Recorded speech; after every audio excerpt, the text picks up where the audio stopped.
Hello guys, welcome back to our YouTube channel for Mama Diaries. For today, ipapakita namin sa inyo kung paano namin hinuhugasan ang kusot or wood sodas in English.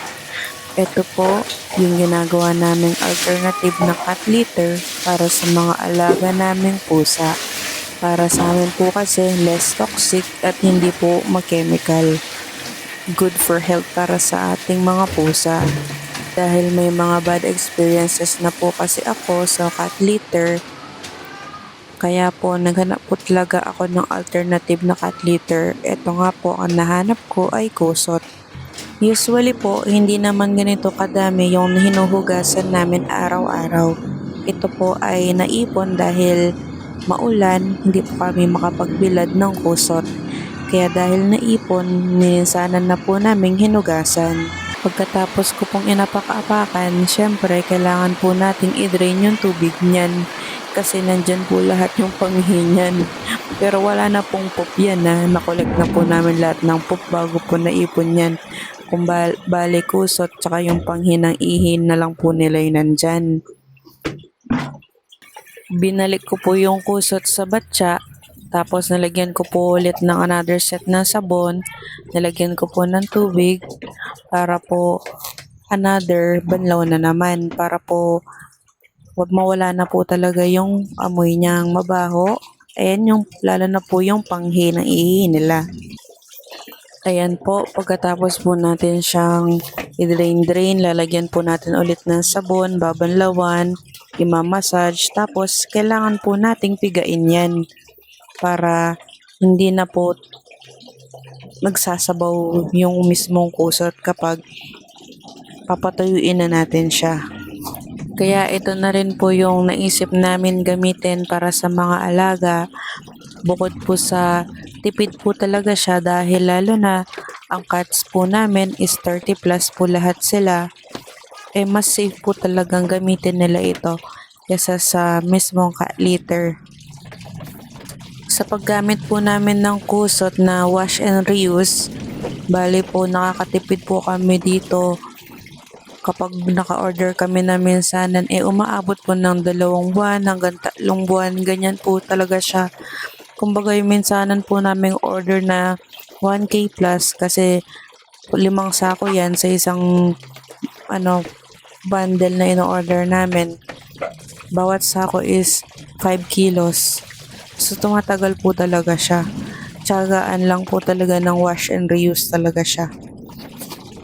Tsaka po kasi yung pambili po namin ng cat litter sa ganun katagal na buwan namin ginagamit yung kusot na ibibili na po namin ng pagkain nila. Lalo na po kasi kami, ang area po kasi namin dito, tabi-tabing bahay po. Kumbaga, wala din po kami sa malapit sa may bukid kung saan pwede tayo magtapon na magtapon. Hindi po pwedeng ganun Kumbaga nasa urban area po tayo. Kaya yung gastos din po is hindi rin biro.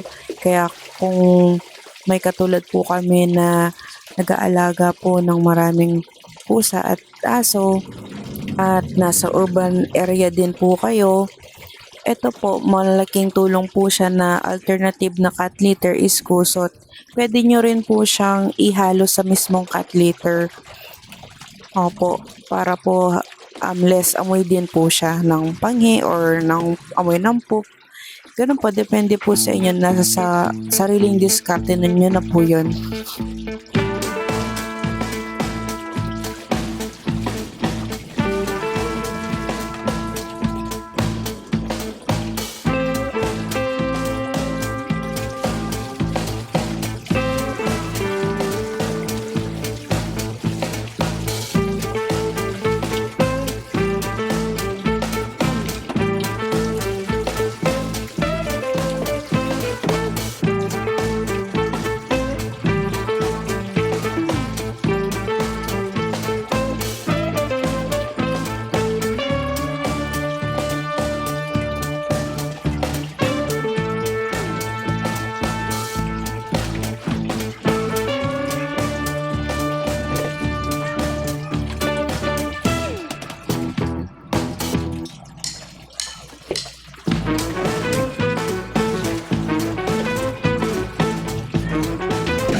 So, ito guys.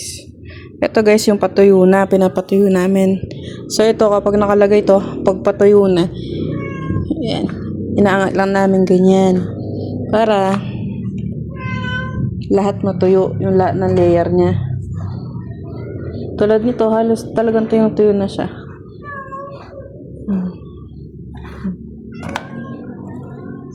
Yan. I-ano mo lang yung nasa baba para lahat ng layer matuyo.